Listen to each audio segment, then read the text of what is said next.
welcome to Pet Food Forum, the global event for the pet food industry. You're watching Pet Food Forum TV, your source for all the news, tips, and fun things happening at the show. I'll be your host, keeping you up to date on everything Pet Food Forum related right here on this channel. Stay tuned for interviews with industry experts, features from the show floor, and of course, the daily highlights. Pet Food Forum, where pet food professionals from all around the globe gather to learn the latest research and innovative information on pet food nutrition, global market growth, processing, packaging, and so much more. We're coming to you from Kansas City, Missouri, the heart of the animal health corridor.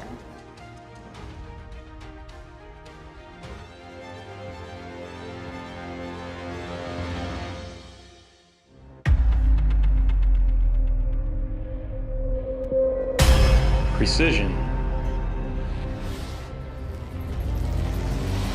It defines everything we do.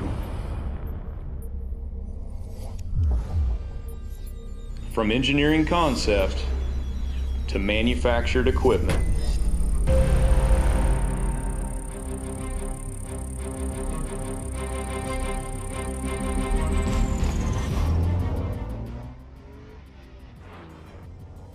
We bring this all together to produce state-of-the-art extrusion platforms.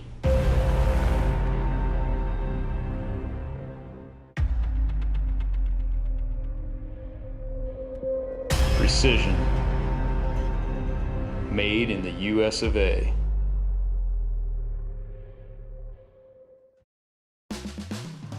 Each day, Trow Nutrition helps pets around the world live a happier, healthier life. Trow Nutrition is an international leader providing the companion animal industry with science-based ingredients. Our efforts lead to discovery and introduction of new, unique, and improved pet food formulas for our customers. Trusted, premium, focused, safe. Blending resources and innovative solutions is our foundation of creating long-term relationships with some of the leading pet food companies in the world.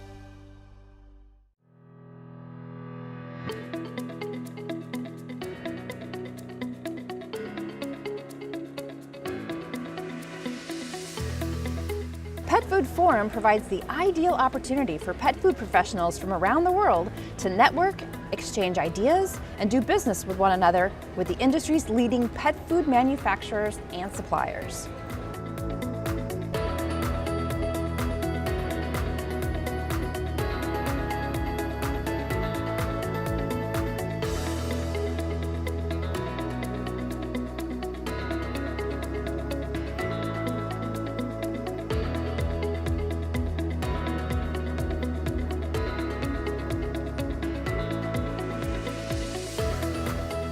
Our speakers are leading recognized pet food industry experts.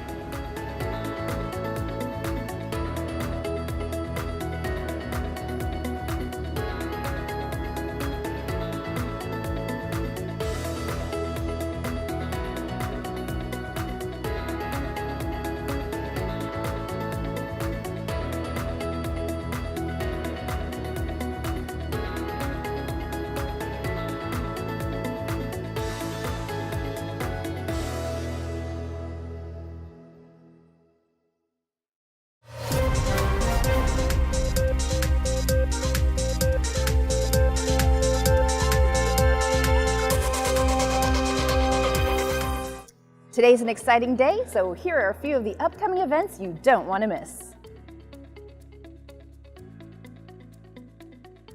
After breakfast, head on over to the opening keynote from Jack Hanna, popular host of the Emmy Award-winning television series Jack Hanna's Into the Wild. Then, Natasha Davis, Client Service Manager for GfK, highlights humanistic trends driving premiumization in the U.S. pet specialty channel and how some new and not so new categories are transforming as a result.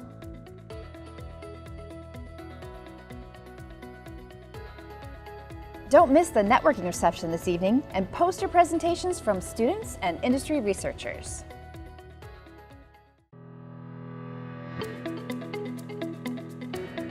We've created an environment here for students to be able to engage with industry partners. So this group here is the future of pet food. And so never before have we had such a turnout of both industry players as well as students to come here, learn about the industry and potential careers in the industry.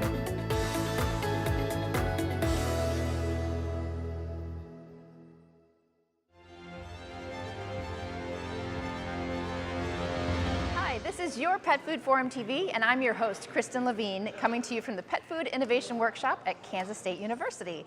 And look who I've got here today. Dr. Greg Eldridge, welcome back. Hello, Kristen. So lots to talk about, but let's kick it off with what is the biggest challenge in attracting new talent in this really competitive pet food industry today? So for companies, the biggest challenge is we just don't have enough talent. Part of the challenge there is that the enrollment at the universities is actually declining. So this Generation Z that's now coming into our universities is at a real low count. So the universities are struggling to get enough students, and we are having a challenge getting enough graduates, and so companies are having to compete more and more with less and less student population. That's good news for the students. It is great. It's great. The students are going to have a lot of opportunities. Most of them come out with a job pretty much immediately. So let's shift gears now. Okay. Let's talk about what we're doing here today at the Pet Food Innovation Workshop. The theme is new product development journey, correct? Right. So give us a little brief explanation of that. So in this category of pet food, we're seeing a tremendous growth in new product entries. By the last count I got, somewhere around 3,000 new products a year are being introduced into the pet food industry. Just in the pet food industry. We're seeing some interesting trends there. People are spending more and more on their pets, but they're getting they're having smaller and smaller pets, and they're upgrading. And so we're seeing a pretty rapid premiumization of new products, a lot of new food forms, a lot of new ingredients. And so the companies that are going to succeed in the next decade or more are going to really have to get up to speed on a lot of the new concepts and a lot of the new ideas, and that's all part of this product development process. Some companies have made that a part of their culture or their business management system, but a lot have not. And so what we're trying to do is give people an immersion opportunity to see what this process is all about, and to show them some best practices, some tricks and traps along the way, so that they can manage their success. Any traps you want to share with us that you could tip companies off to avoiding? Yeah, so the biggest trap in all of this is not having planned adequately before you start. So companies have to get out there and see what the consumer wants, get really tied in to the marketplace, understand where the gaps are, understand where the competitors are. And then as they start to create that mental image of what that product should be, they need to start to capture that in some sort of a concept document. And in many cases, companies have an idea, or people have an idea, young entrepreneurs that want a new product in the marketplace. They have these ideas, but they really haven't distilled them down to the core essence of what has to be done. And once they do that, they start to put the financial picture behind it, then we can go to work. Then we can really make things happen. But there's a lot of legwork that has to be done up front, and many fail to start that process. And so that's the biggest trap. Well, this is a terrific opportunity for companies that you're doing this immersion. Well, I hope so. Oh my gosh, what a great thing, great tools. We've had a pretty good reception. Most of the feedback we're getting is just to that point that they appreciate having someone bring this all together so we can talk collectively, do some hands-on, learn with some interaction. Have some Q&A, so an opportunity for everybody to kind of share. So it's not us teaching or pushing information down, it's them getting to exchange information with each other. And by that, they're going to make connections and they're going to pick up some information too. Well, thank you so much, Dr. Aldridge, for joining us again today, and we'll see you on the floor. Kristen, it was my pleasure. Thank you. Excellent. All right, and we'll be back with more on Pet Food Forum TV.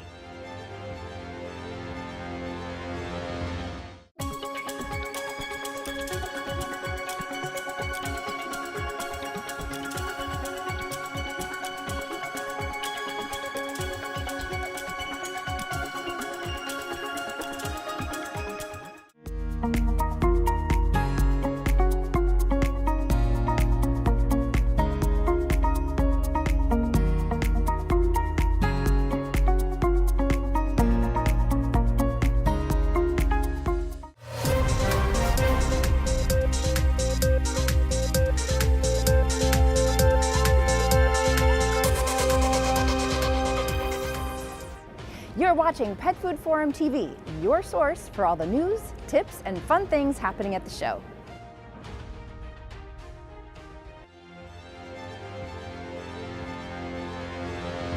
Welcome back to Pet Food Forum TV. I'm your host, Kristen Levine, and we are here at Kansas State University at the Pet Food Innovation Workshop. And I have another terrific guest, Julia Pizzali. Welcome. Thank you. Sure.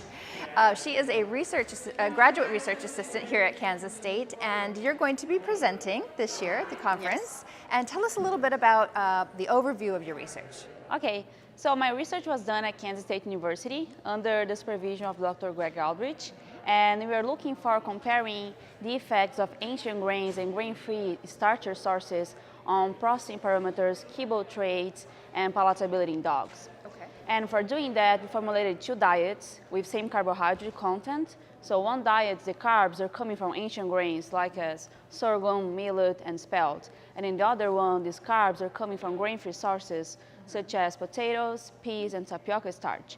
We process these diets in a single screw extruder, pilot scale, and then recorded all processing parameters to analyze the data. We also get 20 kibbles per replicate and analyze diameter, length, and later we did the palatability study with 20 dogs in 2 days. So we have all this data to compare the diets. Wow, wow. And so what surprised you about the findings? What were the major findings?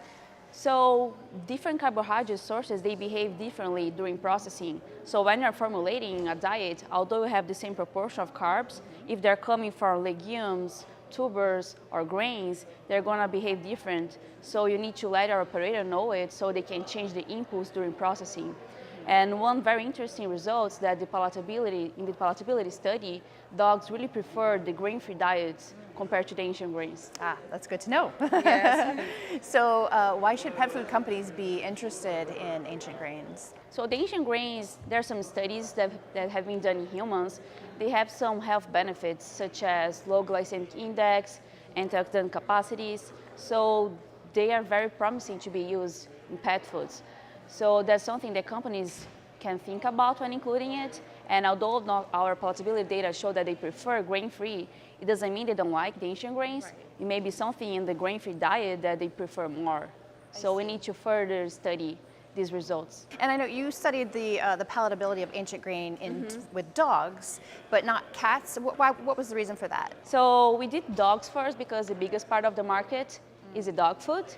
So that was our first choice. But we are planning to study the palatability in cats also. Okay, and do you have any expectations about what the differences might be at this stage, or is it too early? Yeah, we don't know yet what's gonna be the results in cats, but we've done some studies in the lab before with Dr. Aldrich, and when you change ingredients, some dogs prefer one diet and cats prefer another. So we may see some changes when you change for cats. And so what has the Student Career Center here at Kansas State University done for you? This is a great opportunity for us as students to show our work both to academia and the industry. And I think it's a great opportunity to talk with people, make connections, and open the doors for job opportunities. Yes. So I highly recommend the students to come to Pet Food Forum and bring their work. Excellent, excellent. And what are your career goals? I'm doing my master's. I'm going to finish in 1 year, hopefully. And I'm thinking about going to the industry, work for 1 and 2 years. I really like doing research, so I'd like to work in a R&D position. Excellent, excellent. Well, thank you so much for your contributions to the industry, and best of luck to you in your career. Thank you. And we'll be back with more right here at Pet Food Forum TV. Today's an exciting day, so here are a few of the upcoming events you don't want to miss. After breakfast, head on over to the opening keynote from Jack Hanna, popular host of the Emmy Award-winning television series Jack Hanna's Into the Wild. Then, Natasha Davis, Client Service Manager for GFK, highlights humanistic trends driving premiumization in the U.S. pet specialty channel, and how some new and not so new categories are transforming as a result.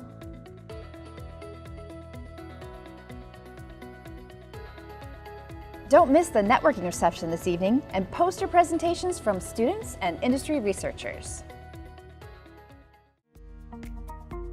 After hours, Pet Food Forum participants can network and socialize in the newly revitalized Power and Light District with countless dining and entertainment options. It's just a few blocks away from the convention center.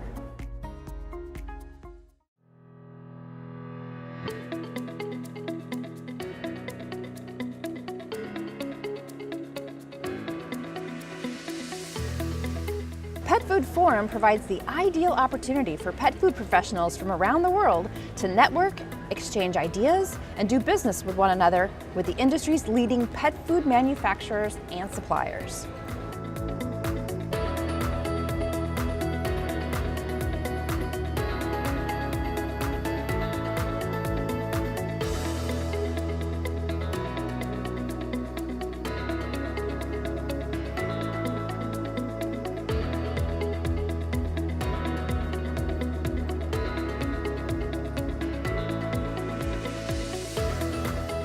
Our speakers are leading recognized pet food industry experts.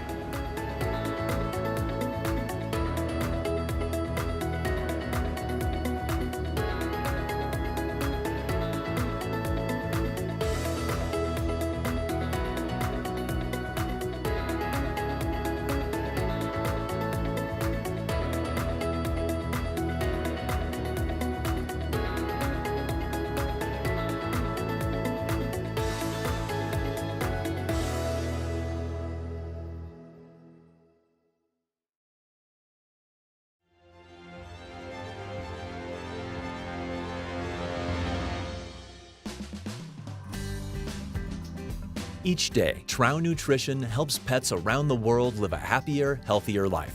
Trow Nutrition is an international leader providing the companion animal industry with science-based ingredients. Our efforts lead to discovery and introduction of new, unique, and improved pet food formulas for our customers. Trusted, premium, focused, safe.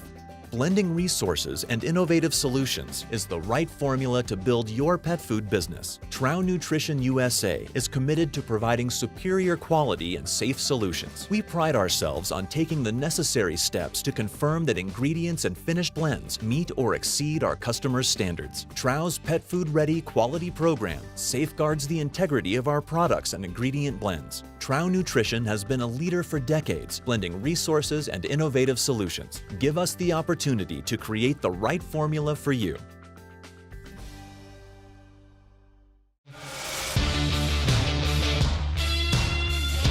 What does it take to be a leader in producing top premium pet food brands? What does it take to be the production leader of e-commerce pet food brands?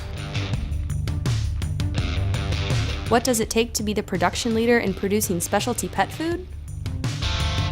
Look no further than Extra Tech's wide variety of single screw processing solutions.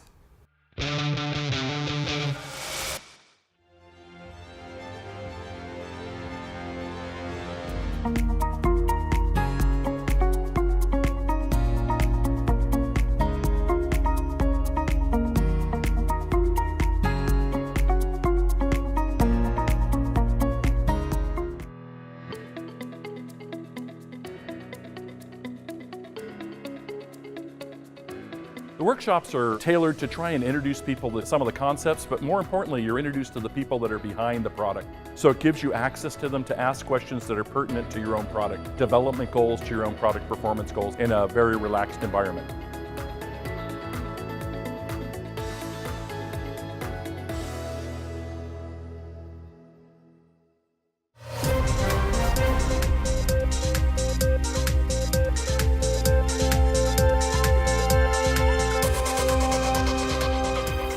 Welcome to Pet Food Forum, the global event for the pet food industry.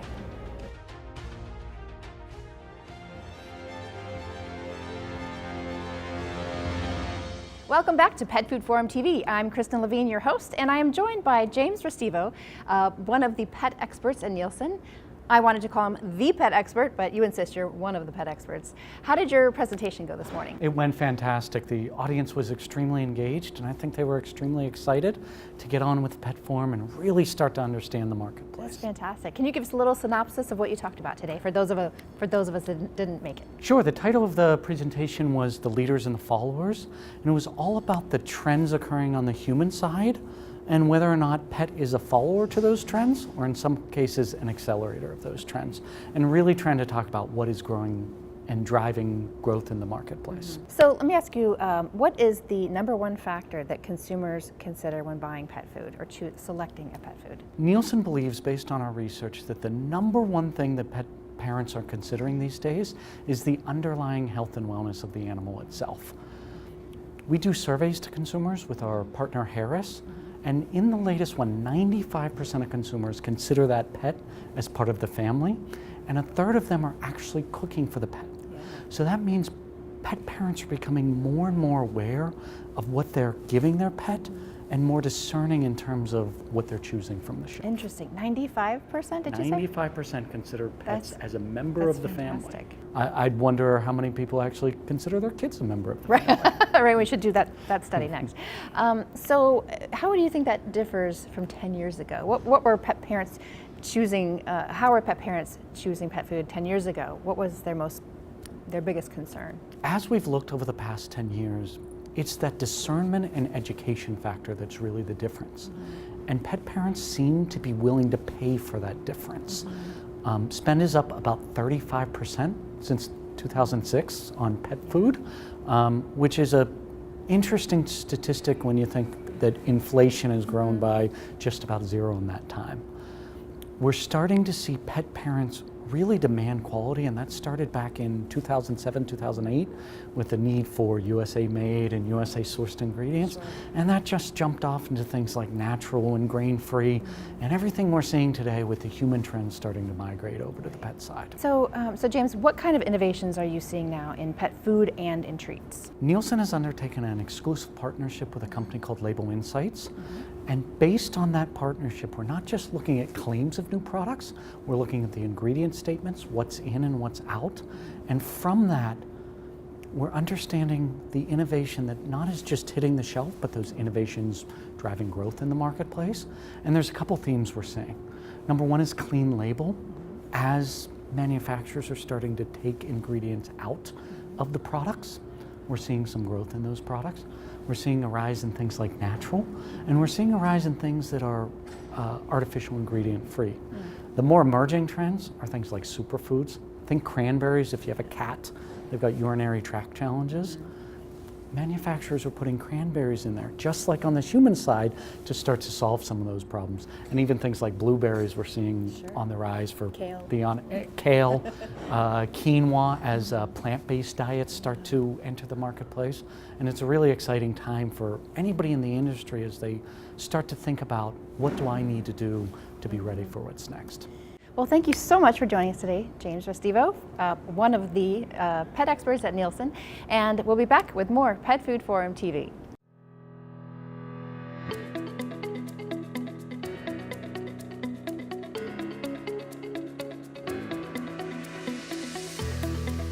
Pet Food Forum provides the ideal opportunity for pet food professionals from around the world to network, exchange ideas, and do business with one another with the industry's leading pet food manufacturers and suppliers.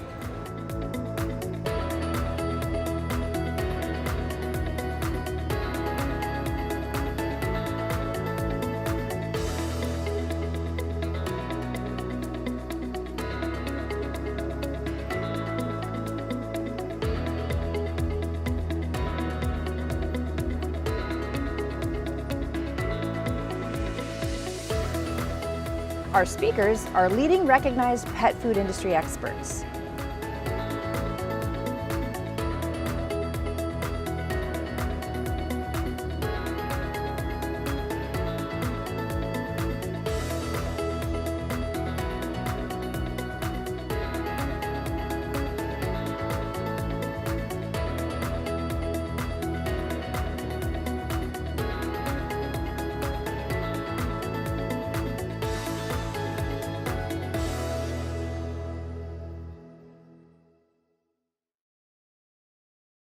Today's an exciting day, so here are a few of the upcoming events you don't want to miss.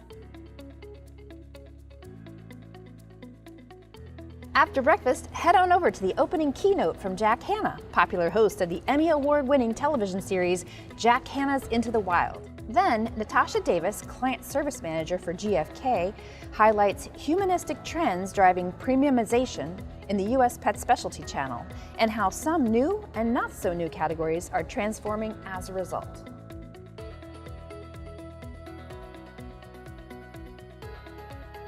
Don't miss the networking reception this evening and poster presentations from students and industry researchers. Known as the barbecue capital of the world and for its live jazz, Kansas City is a gracious and historic blend of cultures, arts, and professional sports teams, and it also features vibrant restaurants, hotels, shops, and art galleries.